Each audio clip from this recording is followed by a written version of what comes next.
Assalamualaikum warahmatullahi wabarakatuh. Saya Indra Wahyudi.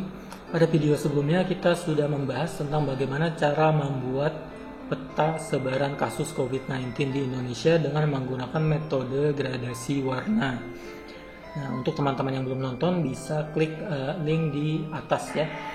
Nah, untuk kali ini saya akan membahas topik yang sama tapi dengan metode yang berbeda, yaitu bagaimana cara untuk membuat peta sebaran kasus COVID-19 di Indonesia dengan menggunakan metode Centroid. Nah, untuk metode Centroid sendiri itu menggunakan simbol titik, di mana nanti mengidentifikasinya adalah dengan melihat ukuran dari titik di tiap provinsi. Nah, semakin besar titik pada suatu provinsi itu menandakan bahwa kasus COVID-19-nya tinggi. Nah, sebaliknya semakin kecil ukuran titiknya pada setiap provinsi itu menandakan bahwa kasus COVID-19-nya rendah. Nah, oke, di sini saya sudah membuka software Quantum GIS. Jadi kita buat dulu new project, double click.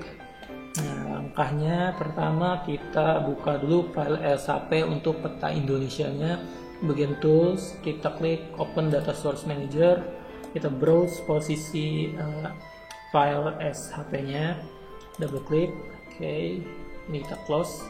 Nah, berikutnya sama seperti cara kita membuat peta sebaran COVID-19 sebelumnya, kita lakukan entry data terlebih dahulu. Jadi di bagian tools pilih open attribute table. Nah, di sini untuk teman-teman yang belum tahu cara membuat entry data bisa tonton video saya yang sebelumnya, ada link di atas atau nanti di deskripsi. Nah, jadi di sini saya gunakan masih yang 4 Juni 2020. Jadi ini saya close aja. Nah, berikutnya di sini akan kita masukkan si Centroid. Nah, caranya kita ke menu vektor, kita klik vektor, pilih tab geometry tools, kemudian kita klik Centroid. Nah, di sini di Centroid, nah di bagian Centroid kita klik titik 3. Nah, kita buat dulu save filenya untuk si layar Centroid. Kita klik save to file, kita posisikan di desktop aja ya saya. Nah, di sini saya sudah membuat sebelumnya, jadi langsung saya tumpang aja mungkin. Oke. Nah, kemudian kita run, kita beri waktu si Quantum GIS untuk memposisikan titik kepada tiap-tiap provinsi. Oke, dia processing sebentar. Oke. Oh, sudah. Ini jendelanya bisa di close. Nah, jadi seperti ini dia akan menampilkan titik di tiap-tiap tengah provinsi. Nah, kemudian di sini kalau diperhatikan ada beberapa titik yang tidak pada tempatnya. Nah, ini bisa teman-teman ubah posisinya. Pertama, di bagian toolbar kita aktifkan dulu toggle editing. Nah, kemudian kita pakai atau kita pilih tools namanya vertex tool. Nah, setelah aktif baru kita bisa memindahkan posisi si titik dengan cara klik kiri, kita pilih dulu titiknya, kemudian kita posisikan di tempat yang seharusnya. Nah, supaya mudah kita bisa paningnya menggunakan scroll mouse. Nah, ini taruh sini mungkin. Oke, nah ini juga.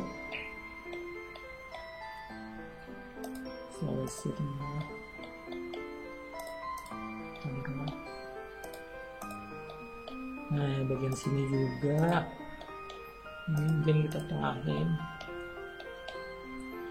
Oke, udah sip. Oke. Nah, sekarang kita tinggal melakukan proses visualisasi untuk si data COVID-19. Kita visualisasikan ke dalam titik-titik Centroid. Itu caranya di bagian layar Centroid. Di sini kita klik kanan, kita pilih properties. Nah, kemudian di bagian kategorinya single symbol kita rubah menjadi graduate. value-nya kita ambil yang field 4 Juni 2020. Nah, untuk simbolnya teman-teman bisa ubah warnanya maupun transparansinya ya. Untuk colornya saya mungkin naikin merahnya sedikit. Oke, ini kita close, kita oke kan ya. Kemudian kita buat klasifikasinya. Untuk kelasnya misalkan di sini jaraknya terlalu jauh, saya naikin jadi 1000.